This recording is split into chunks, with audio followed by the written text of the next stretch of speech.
سورۃ مریم کی ابتدائی آیات۔ الحمدللہ وکفی وسلام علی عبادہ الذین اصطفی، خصوصا علی سید الرسل وخاتم الانبیاء وعلى آلہ واصحابہ الاتقیاء۔ اما بعد فاعوذ باللہ من الشیطان الرجیم، بسم اللہ الرحمن الرحیم۔ کافہا یا عین صاد، ذکر رحمت ربک عبدہ زکریا اذ نادى ربه نداء خفيا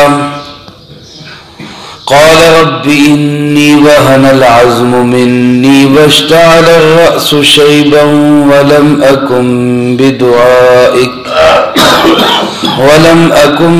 بدعائك رب شقيا۔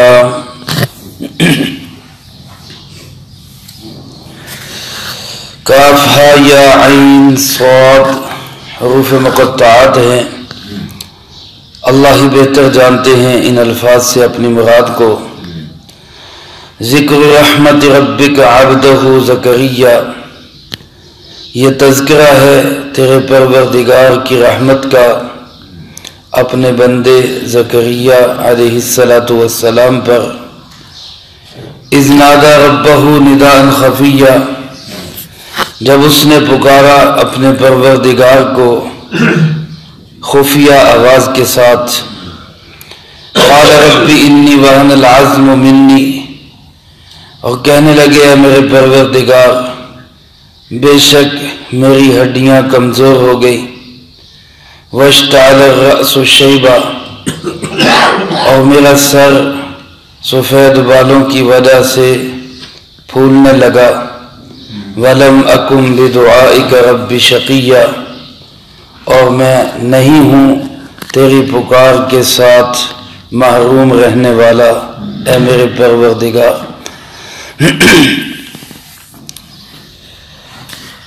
اس سورۃ مبارکہ کا نام مریم ہے۔ حضرت سیدہ مریم علیہ السلام جو حضرت سیدنا عیسیٰ علی نبینا علیہ السلام کی والدہ ماجدہ ہے، ان کا تذکرہ اسی سورۃ مبارکہ کے دوسرے رکوع میں ہے۔ اسی مناسبت سے اس کا نام سورۃ مریم ہے۔ مکی سورت ہے، یعنی ہجرت سے پہلے نازل ہوئی، اور علماء نے لکھا ہے کہ مکی دور میں بھی ابتدا کے اندر یہ سورت نازل ہوئی۔ ترتیب کے لحاظ سے 19ویں سورت کا درس ہم شروع کرنے جا رہے ہیں اللہ کی توفیق سے۔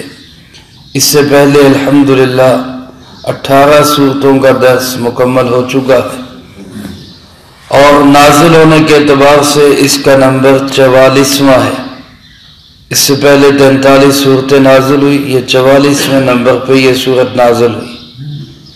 98 آیات اور 6 رکوع پر یہ سورت مشتمل ہے۔ اس سورت مبارکہ میں اللہ رب العزت نے 3 مضامین کو خاص طور پہ بیان فرمایا ہے۔ ایک تو اللہ کی توحید، اللہ ایک ہے، اس کا کوئی ساجی اور شریک نہیں۔ نمبر 2 جناب محمد کریم صلی اللہ علیہ وسلم کی رسالت اور ختم نبوت، اس کا بیان ہے۔ اور تیسرے نمبر پہ جزائے عمل کا بیان ہے، عمل کے بدلے کا ذکر ہے۔ اس کے علاوہ مختلف انبیاء علیہ السلام کے تذکرے ہیں۔ پہلے رکوع میں حضرت زکریا اور یحییٰ علیہ السلام کا ذکر ہے، پھر حضرت عیسیٰ علیہ السلام اور ان کی والدہ حضرت مریم کا تذکرہ ہے، اس کے بعد حضرت ابراہیم علیہ السلام کا ذکر ہے، پھر ان کے بیٹے حضرت اسماعیل علیہ السلام کا تذکرہ اور دیگر انبیاء علیہ السلام کا ذکر ہے۔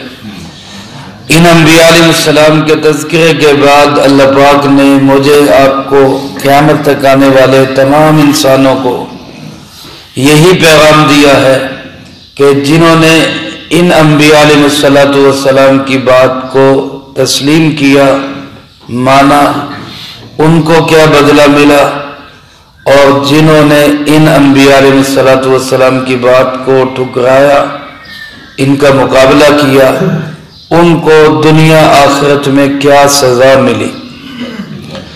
یہ تذکرہ، اس کا مقصود یہی ہے کہ اس وقت ہمارے نبی جناب محمد کریم صلی اللہ علیہ وسلم کی نبوت کا سکہ چل رہا ہے، اور قیامت تک آپ صلی اللہ علیہ وسلم کی ہی نبوت ہے۔ آپ صلی اللہ علیہ وسلم آخری نبی ہیں، آپ کے بعد کوئی نبی نہیں۔ اس لیے اگر حضرت محمد صلی اللہ علیہ وسلم کی بات تسلیم کرو گے، ان کے نظام کے مطابق اپنی زندگی بناؤ گے، ہر معاملے میں انہی کی سنتوں کو سامنے رکھو گے، تو دنیا آخرت میں عزتیں اور کامیابیاں ملے گی۔ اور اگر آپ صلی اللہ علیہ وسلم کے دین سے منہ پھیرو گے، تو جس طرح پہلی قومیں اپنے انبیاء علیہ السلام سے مقابلہ کر کے کامیاب نہیں ہو سکی، تمہیں بھی کامیابی نہیں مل سکے گی۔ اللہ پاک مجھے آپ کو سب کو اپنے محبوب صلی اللہ علیہ وسلم کا سچا خادم اور غلام بننے کی توفیق نصیب فرمائے۔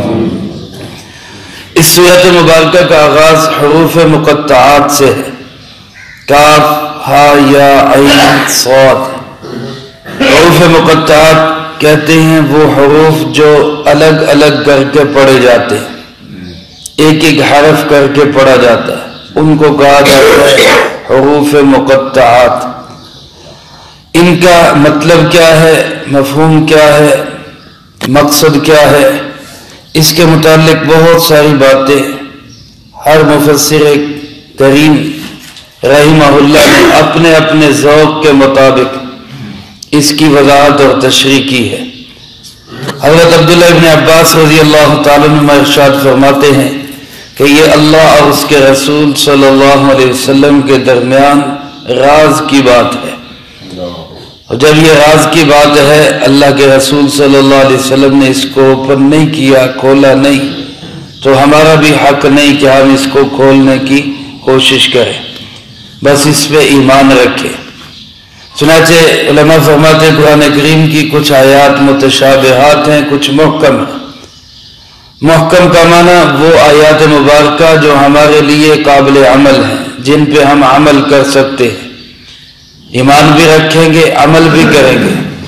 اور متشابہات ایسی آیات یا ایسے جملے جن پہ ہم ایمان تو رکھیں گے، لیکن ان کی تفتیش، ان کی کھود کرید، ان کی تفصیلات اور گہرائی میں جانے کی ہمیں ضرورت نہیں ہے۔ جیسا کہ امام مالک رحمۃ اللہ علیہ سے کسی نے سوال کیا کہ اللہ پاک نے یہ جو فرمایا ثم استوى علی العرش، پھر اللہ عرش پہ بیٹھ گیا، اس کا کیا مطلب ہے؟ اس کہنے والے کا مقصد یہ تھا کہ ہمارا عقیدہ اور نظریہ تو یہ ہے کہ اللہ ہر چیز سے بڑا ہے، اللہ اکبر من کل شیء، پوری کائنات میں سب سے بڑا کون ہے؟ اللہ۔ تو جب عرش پہ بیٹھ گیا تو ظاہر ہے جس پہ کوئی بیٹھتا ہے وہ چیز چھوٹی ہوتی ہے، وہ چیز بڑی ہوگی تو اس میں انسان بیٹھ سکے گا، اگر وہ چیز چھوٹی ہوگی تو اس میں وہ بیٹھنے والا بیٹھ نہیں سکتا۔ تو اس سے تو یہ لگتا ہے کہ عرش بڑا ہے تبھی اللہ پاک اس پہ بیٹھ سکے۔ تو امام مالک رحمۃ اللہ علیہ نے اس کا جواب دیا، فرمایا کہ استوا معلوم، استوا کا جو لفظ ہے یہ معلوم ہے، اس کا پتہ ہے، استوا کا معنی اللہ عرش پہ جلوہ افروز ہو گئے، والکیفیت مجہول، اس کی کیفیت کیا ہے وہ ہماری نظروں سے اوجھل ہے، اس کو بیان نہیں کیا گیا۔ والسؤال عنہ بدعۃ، اور فرمایا اس کے متعلق سوال کرنا بھی بدعت ہے، لہذا آئندہ سے سوال نہ کرنا۔ تو یہ ان آیات مبارکہ میں سے ہے جو متشابہات ہیں، اس لیے ان کے متعلق بھی علماء فرماتے ہیں یہ متشابہات ہیں، ان پہ ایمان رکھا جائے گا، ان کی حقیقت کیا ہے اللہ بہتر جانتا ہے۔ بعض حضرات نے یوں فرمایا کہ یہ الگ الگ حرف ایک ایک معنی کا ایک ایک مفہوم کو ادا کرتے ہیں۔ مثلا کاف سے مراد اللہ کی ایک صفت کافن، کہ اللہ ہی ہر چیز کے لیے کیا ہے؟ کافی ہے۔ اور ہا سے مراد ہادی، اللہ ہی ہدایت دینے والا ہے۔ یا سے مراد یدن، یعنی اللہ کا ہاتھ سارے ایمان والوں کے اوپر ہے، ساری کائنات کے اوپر کس کا ہاتھ ہے؟ اللہ کا ہاتھ۔ عین سے مراد اللہ کی صفت علیم یا عظیم ہے، اور صاد سے مراد اللہ کی صفت صادق ہے۔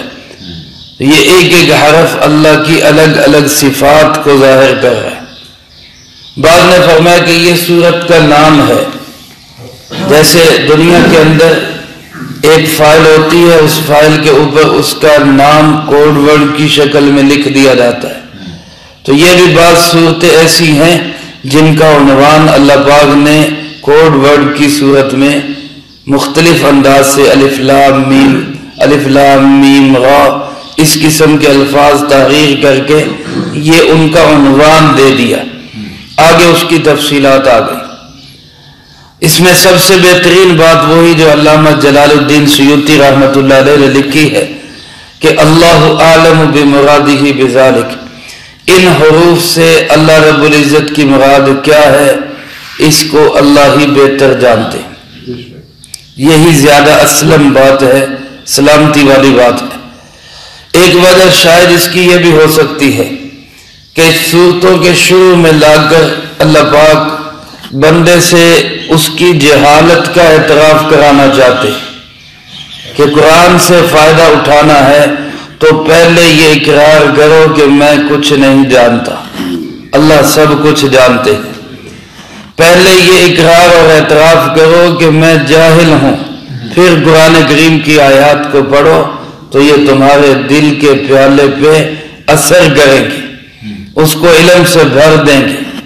لیکن اگر پہلے سے ہی ذہن یہ ہو مجھے سب پتہ ہے جی، میں سب جانتا ہوں، مجھے سارا علم ہے، تو پھر اس کیفیت کے ساتھ قرآن کریم کی آیات کو بھی پڑھے گا تو وہ فائدہ حاصل نہیں کر سکے گا۔ اس لیے شاید صورتوں کے شروع میں لائے جاتے ہیں کہ انسان کہے کہ مجھے معلوم نہیں ان حروف کے معنی کو، مفہوم کو جاننے والا کون ہے؟ اللہ۔ اللہ پاک ارشاد فرماتے ہیں ذکر رحمت ربک عبدہ زکریا، اس میں تذکرہ ہے تیرے پروردگار کی رحمت کا، جو رحمت اس نے کی اپنے بندے زکریا علیہ السلام پر۔ حضرت زکریا علیہ السلام فلسطین کے علاقے میں جہاں بیت المقدس ہے وہاں پہ رہنے والے اور بیت المقدس کے ہی خدمت کرنے والے اور اس کو آباد کرنے والے، وہاں پہ انہوں نے اللہ رب العزت سے ایک دعا کی۔ دعا کیا کی اس کا تذکرہ تو انشاءاللہ اگلی فرصت میں ہوگا، یہاں صرف دعا کا انداز بتایا گیا۔ دعا کیسے کی؟ فرمایا اذ نادى ربہ، جب انہوں نے پکارا اپنے پروردگار کو۔ اس سے میرے بھائیو یہ بات بھی واضح ہوئی کہ انسان کی پکار کے لائق صرف کون ہے؟ اللہ۔ سارے نبیوں نے کس کو پکارا ہے؟ اللہ ہی کو پکارا۔ اس لیے اللہ کی ذات کے سوا کسی اور کو پکارنا، کسی اور کو پکار کے لائق سمجھنا یا یہ سمجھنا کہ وہ غیر اسباب چیزوں میں ہماری مدد کرے گا، ہمارا تعاون کرے گا، ایسی چیزوں میں جو اسباب سے باہر ہیں، ایک اسباب کے درجے میں کسی کی مدد حاصل کرنا، وہ تو ہے۔ اللہ پاک نے فرمایا تعاونوا علی البر والتقوی، نیکی کے کاموں میں ایک دوسرے سے تعاون کیا کرو۔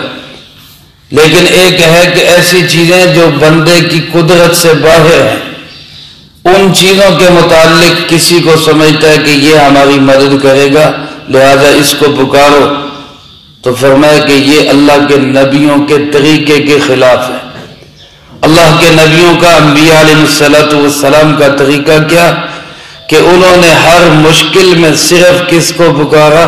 اللہ رب العزت۔ اذ نادى ربہ، اور پکارا کیسے؟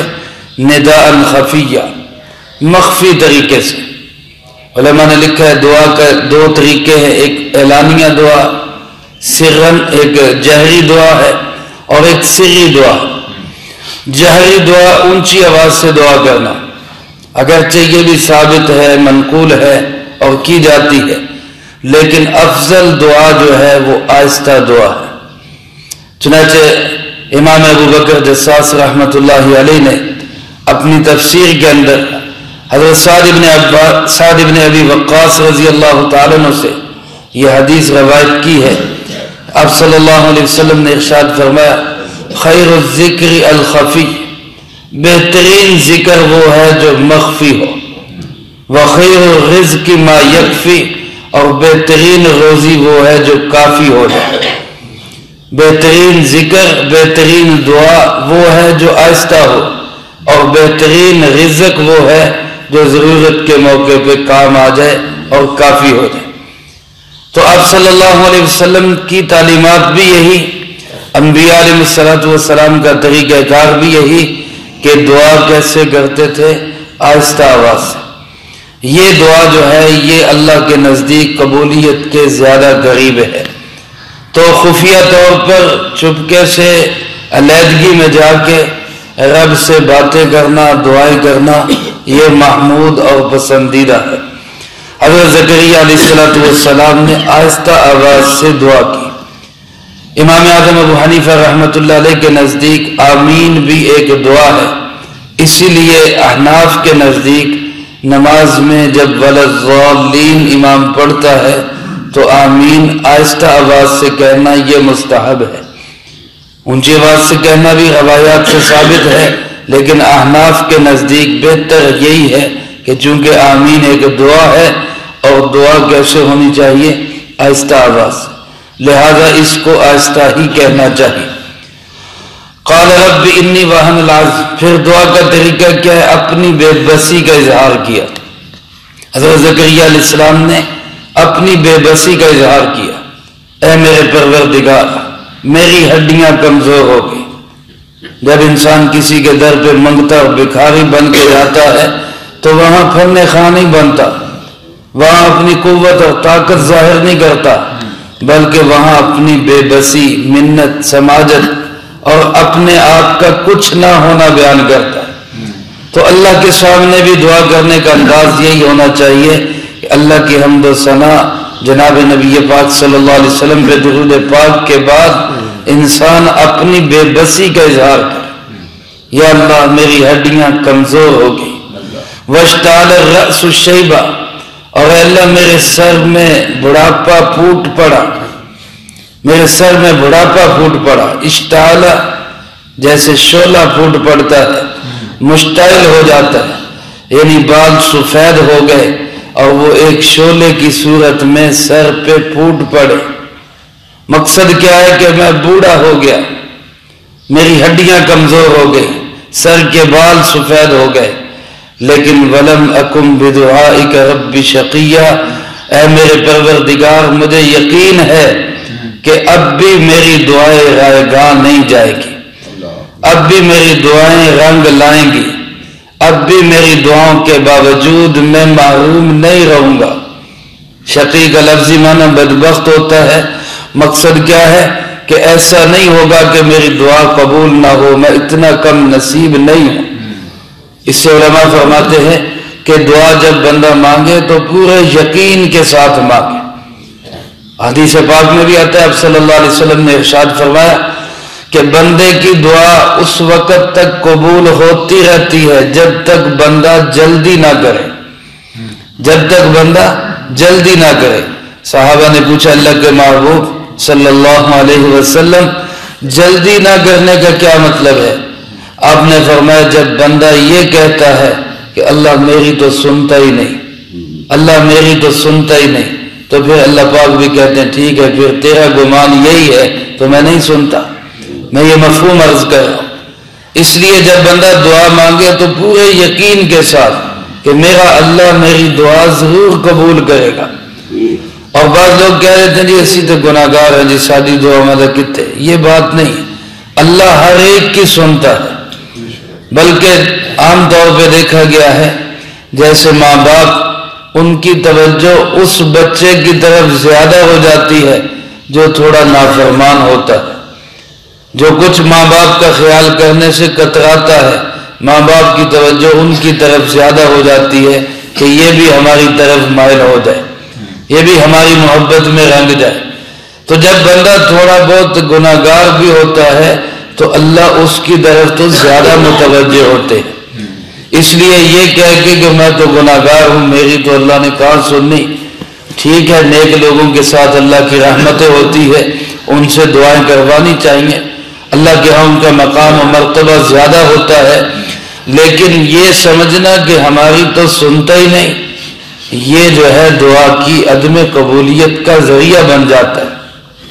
اس لیے اللہ کے نبی حضرت زکریا علیہ السلام نے ہمیں یہ سکھایا کہ دعا مانگو تو پورے یقین کے ساتھ، اپنی بے بسی ظاہر کر کے پھر یقین رکھو کہ میرا رب میری دعا کو ضرور قبول کرے گا، میرا رب میری دعا کے باوجود مجھے محروم نہیں رکھے گا۔ تو جب اس یقین کے ساتھ دعا ہوتی ہے تو پھر اللہ دعائیں ضرور قبول کرتا۔ پھر دعا کیا کی اور اس دعا کو کیسے رنگ لگا، اس کا تذکرہ اللہ پاک نے اگلی آیات میں کیا ہے، وہ انشاءاللہ اگلی فرصت میں آئے گا۔ اللہ پاک سے دعا ہے اللہ مجھے آپ کو سب کو قرآن و سنت کی صحیح سمجھ نصیب فرمائے، اس پہ عمل کر کے دوسروں تک پہنچانے کی توفیق عطا فرمائے۔ اللہم لک الحمد کما ینبغی لجلال وجہک وعظیم سلطانک، اللہم لا احصی ثناء علیک انت کما اثنیت علی نفسک، اللہم لک الحمد کما انت اہلہ، صلی علی محمد کما انت اہلہ، وافعل بنا ما انت اہلہ فانک اہل التقوی واہل المغفرہ۔ اللہم ربنا ظلمنا انفسنا وإن لم تغفر لنا وترحمنا لنكونن من الخاسرين، ربنا تقبل منا إنك أنت السميع العليم وتب علينا إنك أنت التواب الرحيم، وصلى الله على النبي الكريم وعلى آله وأصحابه أجمعين برحمتك يا أرحم الراحمين۔